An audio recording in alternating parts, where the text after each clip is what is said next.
Baiklah. Assalamualaikum warahmatullahi wabarakatuh. Waalaikumsalam warahmatullahi wabarakatuh. Di sini kami dari kelompok 3 akan menyampaikan hasil presentasi kami yaitu tentang energi angin.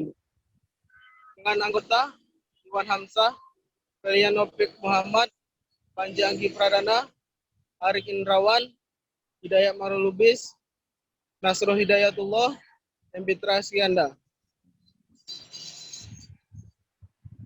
Next. Apa itu energi angin?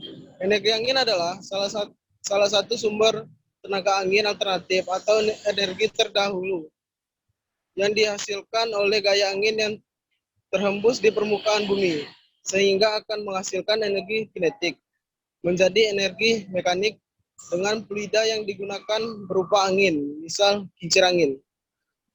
1. Turbin angin atau kincir angin. Kincir angin adalah salah satu alat yang digunakan untuk menghasilkan energi kinetik mengubah menjadi energi mekanik yang akan tersimpan melalui generator. Prinsip kerja kincir angin adalah angin akan menutup gelincir angin sehingga bila bergerak bilar kincir, angin akan memutar poros di dalam nekler. Poros dihubungkan ke gearbox. Kecepatan putaran poros ditingkatkan dengan cara mengatur perbandingan roda gigi dalam gearbox. Gearbox dihubungkan ke generator, merubah energi kinetik menjadi energi listrik. Dan generator energi listrik menuju transformer untuk menaikkan tegangannya. Kemudian baru didistribusikan ke konsumen. Saya akan melanjutkan presentasi dari Arik, di mana di sini terdapat prinsip kerja dari turbin angin, yang di mana turbin angin berawal dari kincir anginnya yang digerakkan, yang terdapat pada roda gigi, kemudian dihubungkan ke rotor. Setelah ke rotor, kemudian disalurkan ke substarter, kemudian mengalir ke kapasitor dan ke grid. Selanjutnya,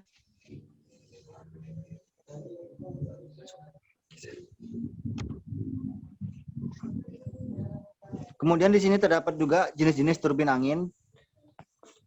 Yang pertama yaitu A, turbin angin sumbu horizontal. Turbin angin sumbu horizontal merupakan salah satu alat yang turbin yang poros utamanya berputar menyesuaikan arah angin. Untuk rotor dapat berputar dengan baik, arah angin harus sejajar dengan poros turbin dan tegak lurus tentunya terhadap arah putaran rotor. Biasanya turbin jenis ini memiliki blade berbentuk airfoil seperti berbentuk sayap pada pesawat. Nah, secara umum semakin banyak jumlah blade yang ada, maka akan semakin tinggi pula putaran pada turbin. Untuk selanjutnya, saya berikan kepada rekan saya. Baik, di sini saya akan melanjutkan dari penyampaian Abang Iwan Hamzah. Nah, di sini juga terdapat jenis yaitu B, turbin angin sumbu vertikal. Yang dimaksud adalah turbin angin sumbu tegak yang gerakan poros dan rotor sejajar dengan arah angin, sehingga rotor dapat berputar pada semua arah bagian dan memiliki poros atau sumbu. Rotor utama yang disusun tegak lurus. Kelebihan utama susunan ini adalah turbin tidak harus diarahkan ke angin agar menjadi efektif. Kelebihan ini sangat berguna di daerah yang arah anginnya sangat bervariasi. FAWT mampu mendayagunakan angin dari berbagai arah. Dengan sumbu yang vertikal, generator serta gearbox bisa ditempatkan di dekat tanah. Jadi menara tidak perlu menyongkongnya dan lebih mudah diakses untuk perawatan. Ini untuk gambar dari sumbu vertikal, bisa dilihat pada layar. Ya vertikal. Lanjut. Yang ketiga, keuntungan dan kerugian turbin angin sumbu horizontal dan vertikal. Yang pertama kita harus membahas keuntungan turbin angin sumbu horizontal. Yang pertama, dasar menara yang tinggi membolehkan akses ke angin yang lebih kuat di tempat-tempat yang memiliki geseran angin. Perbedaan antara laju dan arah angin antara dua titik yang jaraknya relatif dekat di dalam atmosfer bumi. Yang kedua, di sejumlah lokasi geseran angin setiap 10 meter ke atas, ke arah angin meningkat sebesar 20%. Yang ketiga, turbin angin sumbu horizontal membutuhkan mekanisme kontrol yaw tambahan untuk membelokkan kincir ke arah angin. Baik, ini akan saya serahkan pada rekan saya yang akan dilanjuti dari Saudara Panji. Saya persilakan. Oke, saya akan melanjutkan presentasi dari Saudara Dayat. Kemudian kerugian turbin angin sumbu horizontal. Pertama, menara yang tinggi, serta bila yang panjang sulit diangkut dan juga memerlukan biaya yang besar untuk pemasangannya. Bisa mencapai 20% dari seluruh biaya peralatan turbin angin. Kemudian yang tinggi sulit dipasang, membutuhkan derek yang sangat tinggi dan mahal serta operator yang terampil. Kemudian konstruksi menara yang besar dibutuhkan untuk menyangga bilah-bilah yang berat, gearbox dan generator. Kemudian yang tinggi bisa mempengaruhi radar airport. Kemudian ukurannya yang tinggi merintangi jangkauan pandangan dan mengganggu penampilan landscape. Kemudian berbagai varian DOW menderita kerusakan struktur yang disebabkan oleh turbulensi. Next.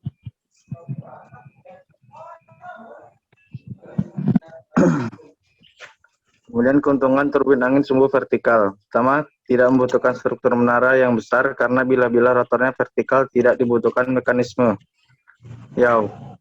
Sebuah TSP yang diletakkan lebih dekat ke tanah membuat pemeliharaan bagian-bagiannya yang bergerak jadi lebih mudah.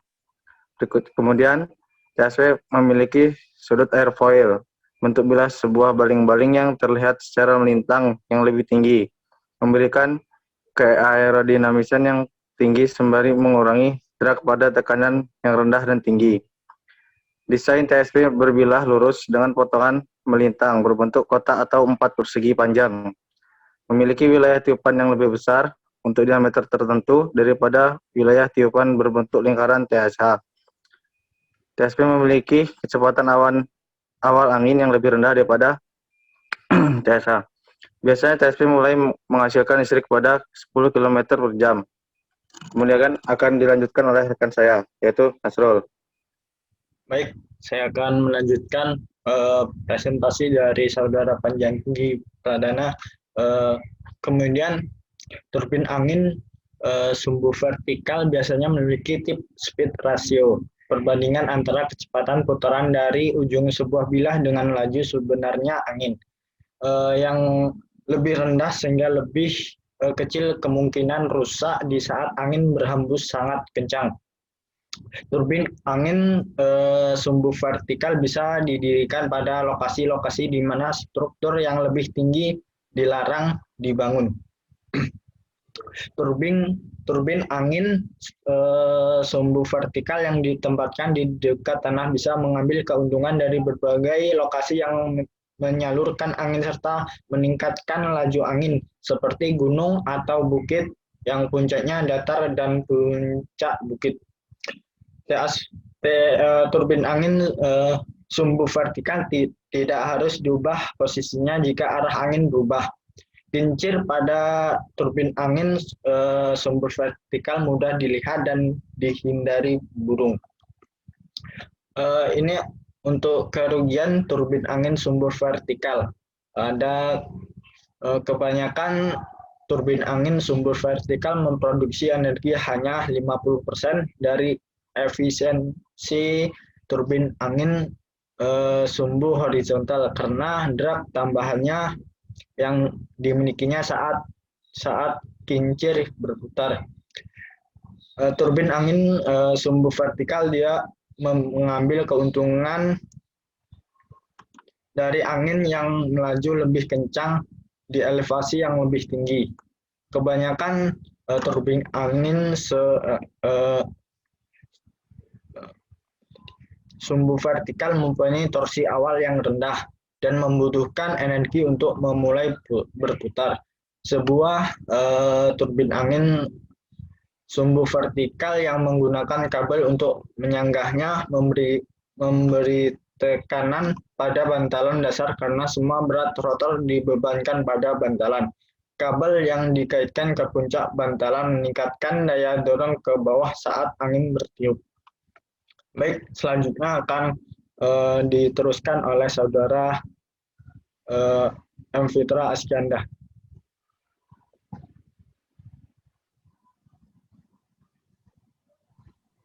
Baik, di sini saya akan menyambung penjelasan dari saudara Nasrul. Tadi sampai nomor berapa, Nasrul? Komponen-komponennya.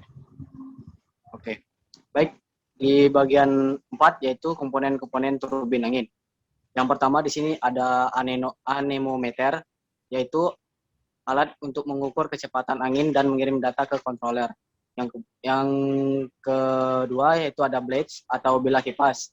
Blade merupakan bagian dari turbin angin yang berfungsi menerima energi kinetik dari angin dan merubahnya menjadi energi gerak atau mekanik putar pada poros penggerak. Kemudian ada controller, yaitu alat pengontrol yang dihidupkan dan dimatikan sesuai kecepatan angin. Yang keempat yaitu generator, yaitu alat yang memproduksi energi listrik dari sumber energi mekanik, biasanya dengan menggunakan induksi elektromagnetik. Sederhananya, generator merupakan mesin dengan energi gerak mekanik yang kemudian mampu mengubah menjadi energi listrik atau elektrik. Kemudian yang kelima yaitu nacelle atau rumah mesin, terletak di atas menara. Di dalamnya berisi poros putaran tinggi atau rendah, kemudian ada gearbox, generator, alat pengontrol, dan alat pengereman. Kemudian yang terakhir ada tower atau menara. Batang atau tonggak dari turbin angin dibuat dari pipa baja, betona, atau rangka besi. Semakin tinggi menara, semakin besar tenaga yang didapat.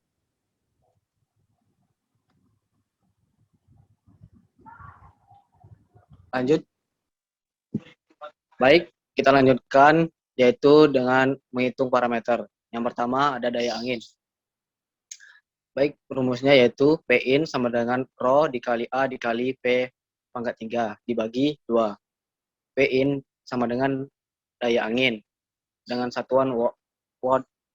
Kemudian A yaitu luas penampang melintang arus angin yang ditangkap kincir dengan satuan meter pangkat 2. Kemudian ada Rho atau massa jenis udara dengan satuan kilogram per meter kubik. Kemudian ada daya. Yang pertama, daya output poros dengan rumus P poros sama dengan 2πn dikali TD dibagi 60. TD sama dengan torsi dinamis dengan satuan Newton dikali meter. Kemudian ada omega yaitu kecepatan sudut sama dengan satuan radian per sekon. Kemudian ada N yaitu putaran turbin dengan satuan RPM. Lanjut, Srul.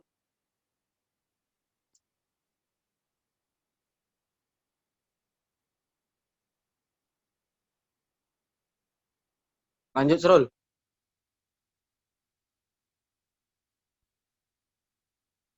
Yang kedua yaitu ada daya generator. P generator sama dengan V generator dikali I generator. P generator yaitu sama dengan daya generator dengan satuan watt. Kemudian ada V generator sama dengan tegangan generator dengan satuan volt. Kemudian ada I generator atau arus generator dengan satuan ampere. Kemudian penjelasannya akan dilanjutkan oleh Bang Novik. Oke, saya akan melanjutkan karena tadi sedikit ada masalah. Yaitu yang pertama, belum yang tadi. Yang pertama itu P generator, yaitu daya generator dengan satuan watt. P generator itu tegangan generator dengan satuan V. Dan I generator adalah arus generator dengan satuan A, ampere. Yang C, torsi. Yang pertama itu torsi statis. Dengan rumus TS sama dengan Fs kali Rs. Yang dimana TS adalah torsi statis, Newton kali meter. Fs yaitu gaya statis poros akibat puntiran dengan satuan Newton. Rs jarak lengan poros ke poros dengan satuan meter. Lanjut. C, torsi dinamika. Dengan rumus TD sama dengan FD kali RD. Di mana TD adalah torsi dinamika dengan satuan Newton per kali meter.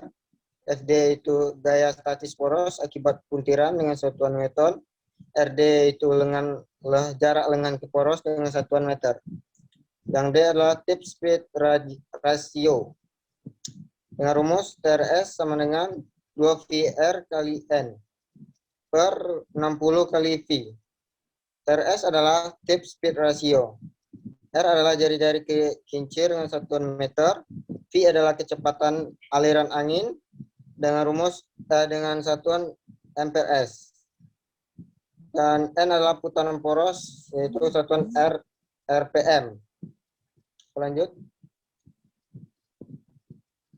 Untuk efisiensi sistem dengan rumus C sama dengan P generator per Pin kali 100%. Efisiensi sistem dengan satuan persen. Ya. Yang kedua yaitu P generator. P generator adalah daya generator dengan satuan watt. Pin adalah daya angin dengan satuan watts. Yang G adalah koefisien daya dengan rumus CP sama dengan P poros per Pin kali 100%. CP adalah koefisien daya kincir dengan satuan persen. P poros adalah daya poros dengan satuan watt. Pin adalah daya angin dengan satuan watts.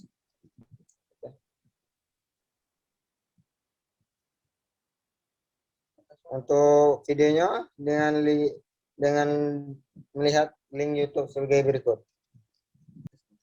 Berikut adalah video saya kerja turbin angin. Mari kita simak cara kerja turbin angin berikut ini. Turbin angin ini termasuk jenis horizontal axis wind turbine atau turbin angin berporos horizontal. Komponen-komponen utama yang terdapat pada turbin angin jenis ini antara lain rotor, low speed shaft, bearing, gearbox, high speed shaft, generator, dan yaw control.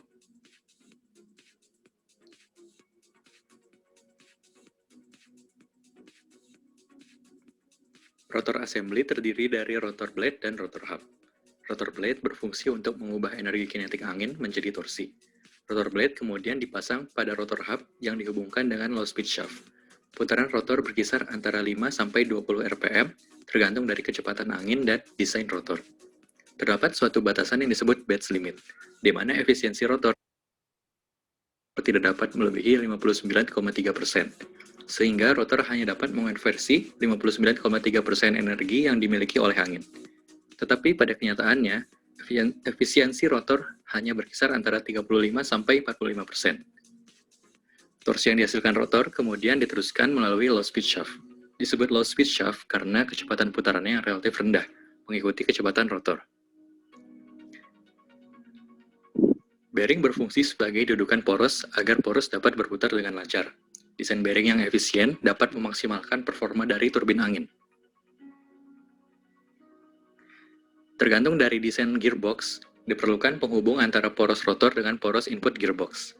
Selain dapat digunakan sebagai penghubung, gear assembly juga berfungsi untuk melipat gandakan putaran poros. Gearbox atau transmisi berfungsi untuk meningkatkan putaran poros dari low speed menjadi high speed.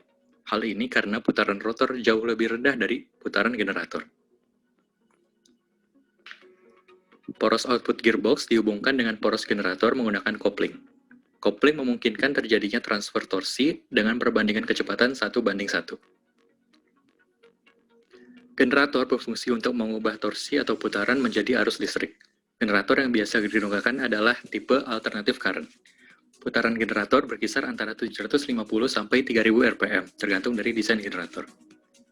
Nacelle berfungsi sebagai rumah komponen-komponen turbin. Pada turbin angin skala kecil, nacelle dilengkapi dengan tail fin untuk mengatur pergerakan yaw dari turbin. Tower berfungsi untuk menopang rotor dan nacelle, serta untuk menaikkan elevasi turbin. Hal ini dikarenakan angin bertiup lebih kuat seiring bertambahnya elevasi.